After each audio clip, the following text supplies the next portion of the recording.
ഈ കേരളത്തെ കേരളമാക്കിയത് ഈ പാവപ്പെട്ട പ്രവാസികളാണ്. അവരുടെ കഠിനാധ്വാനമാണ് ഈ കേരളത്തിൽ നമ്മൾ ഇന്ന് കണ്ടുകൊണ്ടിരിക്കുന്ന സകലമാന വികസനവും. ആ പ്രവാസികളോട് ഇത്രമാത്രമായ പ്രഭാഷണങ്ങൾ എന്താണ്? രണ്ട് മതസമുദായങ്ങളെ തമ്മിൽ അടുപ്പിക്കണം,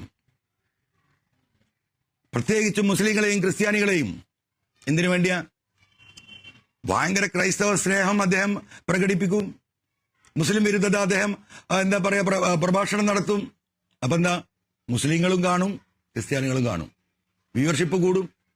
3-4 കോടി രൂപയാണ് എന്താ പറയാ ഒരു വർഷത്തിൽ അദ്ദേഹത്തിന്റെ ടാക്സ് കൊടുത്തിട്ടുള്ള വരുമാനം.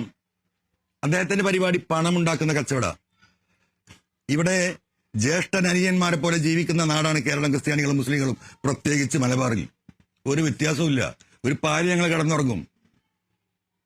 എന്താ പറയാ, സ്വന്തം ജ്യേഷ്ഠനനിയന്മാരെ പോലെ. എനിക്ക് ആ ക്രൈസ്തവ സമുദായത്തെ കൃത്യമായിട്ട് അറിയുന്നതാണ്. ഞാൻ 6ാം ക്ലാസ് തൊട്ട് ഞാൻ പലപ്പോഴും പറഞ്ഞ ക്രിസ്ത്യൻ കോളേജ് ഹൈസ്കൂളിലാണ് ഞാൻ പഠിച്ചത്. കോഴിക്കോട് ക്രൈസ്റ്റ് ഹാളിൽ നിന്നാണ് എന്റെ വിദ്യാഭ്യാസം ആരംഭിക്കുന്നത്. ഈ മലയോര മേഖലയിൽ മുഴുവൻ ക്രൈസ്തവരാണ്.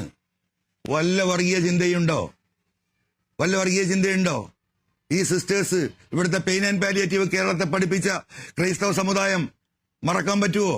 മലയോരം മുഴുവൻ വിദ്യാഭ്യാസ സ്ഥാപനങ്ങൾ ഉണ്ടാക്കിയ ചാവറയച്ചൻ പള്ളിയും പള്ളിക്കൂടവും ഈ നാടിന്റെ മുഴുവൻ വികസനത്തിന് അടിത്തറ പാകിയ സമുദായം. അവരും മുസ്ലിങ്ങൾ ഒറ്റക്കെട്ടായി ഒരു മനസ്സുപോലെ ഹിന്ദുക്കളും ഒരുമിച്ച് നിൽക്കുന്ന ഈ മലബാറിൽ അതുണ്ടാക്കിയ ഇമ്പാക്ട് വളരെ വലുതായിരുന്നു. വർഗീയതയുണ്ടാക്കുക, മനുഷ്യന വിഭജനം. ഞാനൊരു മതേതരവാദി എന്ന നിലക്ക് തന്നെയാണ് ഞാൻ അതിനെതിരെ യുദ്ധം പ്രഖ്യാപിച്ച് അത്തരത്തിലുള്ള യൂട്യൂബർമാർക്ക് മാത്രം എതിരെ ഞാൻ മുന്നോട്ട് നീങ്ങിയത്. എന്തായി? നിരവധിയായ കേസുകൾ കൊടുത്തു. അവസാനം കേരളത്തിലെ പോലീസിന്റെ